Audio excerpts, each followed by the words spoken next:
สวัสดีสบายดีทุกคนสบายดีพี่เพื่อนชาว YouTube ที่มากดติดตามทั้งเก่าและใหม่เนาะวันนี้ก็เก็บน้ำที่ขายออกจากร้านไปเก็บไว้ที่บ้านเพราะว่าสิย้ายห้านใหม่ไปอยู่บ่อนใหม่แล้วเนาะทุกคนเนาะห้านนี่เพิ่นได้ขายแล้วเนาะแต่ว่ายังบ่ทันได้หมดสัญญาเช่าดอกเดือน7จึงได้หมดสัญญาเช่าเนาะแต่ว่าก็สิขนไปก่อนเทอละเล็กเทอละน้อยเพราะว่าเขาจะมาฮื้อสายฟืนสายไฟเนาะอันนี้แหละทุกคนเอ้ยเสาบ้านเสาเฮือนเขาน่ะเนาะมันแล้วแต่สิเป็นเนาะถึกเจ้าของเฮือนดีก็ดีไป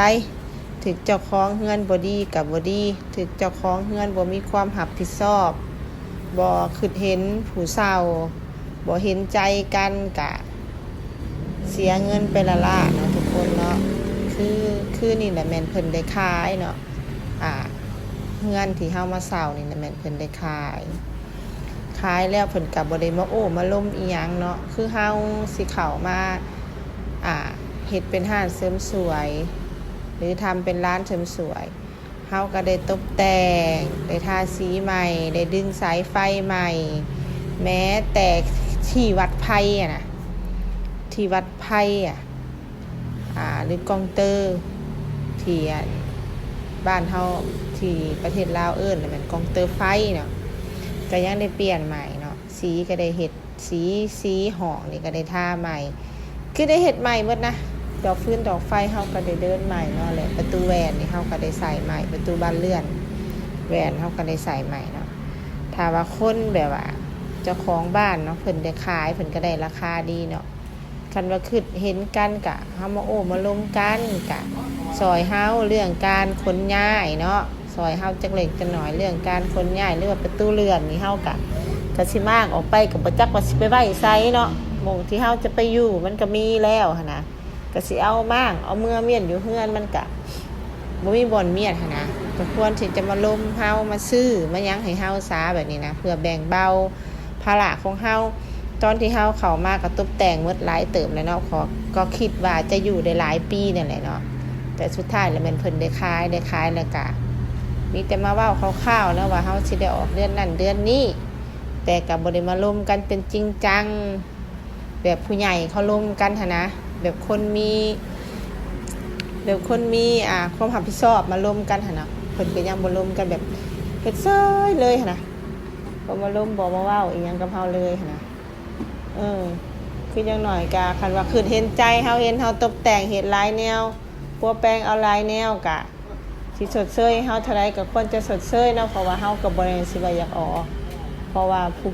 เจ้าของเฮือนน่ะเพิ่นขายบ่แม่นว่าเฮาอยากออกเนาะอันนี้เนาะถึงว่าจะหมดสัญญาเช่าก็ตามแต่ว่าเฮาก็บ่ได้อยากออกสมมุติว่าหมดสัญญาเช่าคันบ่ได้ขายเฮาก็ต่อสัญญาเพราะว่าเฮาตกแต่งเฮาก็หมดหลายหมื่นนะหลายหมื่นบาทนะ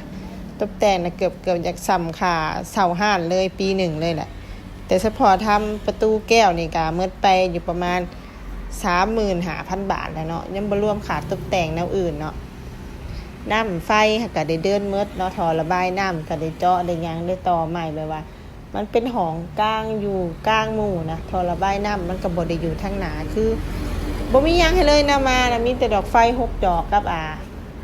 ตักเสียบ3หม่องเท่านั้นนึงเนื้อน่ะก็บ่มีหยังเลยเนาะคือได้เฮ็ดเอาใหม่เบิดเลยแม้แต่สายไฟอยู่ถึงเพดานเฮาก็ได้ดึงเข้ามาใหม่เดินใหม่เพราะว่าสายไฟมันน้อยเนาะเพราะว่าพนักงานที่เฮาเอามาเฮ็ดไฟมันก็เป็นพนักงานบริษัทไฟฟ้าเนาะโดยตรงเนาะเขามาเฮ็ดให้เขาก็ว่าสายไฟมันน้อยถ้าสมมุติว่าเฮาหั่นพื้นใส่ไปมันก็จะเกิดไฟลัดวงจรแล้วก็จะไหม้อุปกรณ์ไฟฟ้าของเฮาหรือว่าเฮาเปิดแอร์ก็อาจจะเฮ็ดให้แอร์ช็อตแอร์มัดแอร์ตายได้เนาะเพราะฉะนั้นเรื่องไฟฟ้ามันก็เป็นเรื่องที่ว่าต้องละเอียดแล้วก็ต้องปลอดภัยหั่นนะถ้าเฮาบ่เฮ็ดก็ได้แต่ว่ามันถ้าบ่ปลอดภัยต่ออุปกรณ์เครื่องใช้ไฟฟ้าของเฮาแล้วก็กับชีวิตเฮาเองเนาะก็จึงได้เฮ็ดเนาะก็หมดหลายเติบนะทุกคนเนาะก็ห้านใหม่อยู่หม่องได้แล้วก็จึงสิมาถ่ายให้เบิ่งเนาะมีแต่ช่วงนี้ก็คนเครื่องคนยังไปก่อนเทอละเล็กเทอละน้อยเนาะ กดน้ำไปเล็กหน่อยเพื่อว่าจะให้เขามาม่างแอร์ออกแล้วมันจึงบ่เปื้อนแต่ก็สิป้าไว้อยู่นี่จำนวนหนึ่งเพราะว่าสางที่เพิ่นจะไปเก็บน้ำอลีเนี่ยมันยังบ่แล้วเนาะแล้วค่อยมาเก็บเอาน้ำล้างเพราะว่าน้ำนี่มันออกง่ายอยู่แล้วเนาะมันบ่ได้อันหยังแต่ว่าเครื่องเสริมสวยเฮานี่มันต้องมีตัวติดตั้ง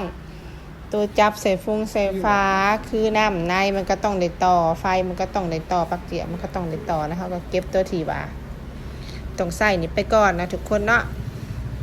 ก็ตามนี่นะทุกคนกะช่วงนี้ก็บ่ค่อย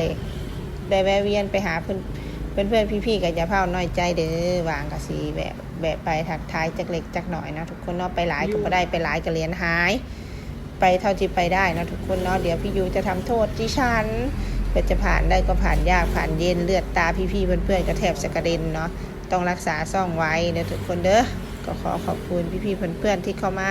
รับชมคลิปของเราแต่ละคลิปและรับชมจนจบเนาะขอบคุณมากๆติดตามไปติดตามกลับเด้อแต่ถ้าไม่ได้ไปหาก็อย่าเลิกติดตามกันเนาะเพราะเราก็ไม่ได้เลิกติดตามเนาะทุกคนเนาะช่วงนี้ก็ปีนกำแพงเมืองจีนเพราะว่าผู้บ่าวจีนหล่อ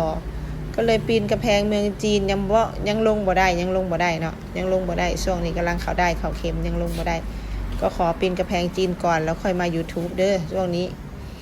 ฮู้แล้วว่าเป็นหยังคนจะเข้าเบิ่ง YouTube หน่อยเพราะว่าเขาไปติดซีรีส์จีนหมดนะทุกคนนะเดี๋ยวนี้นะเนาะ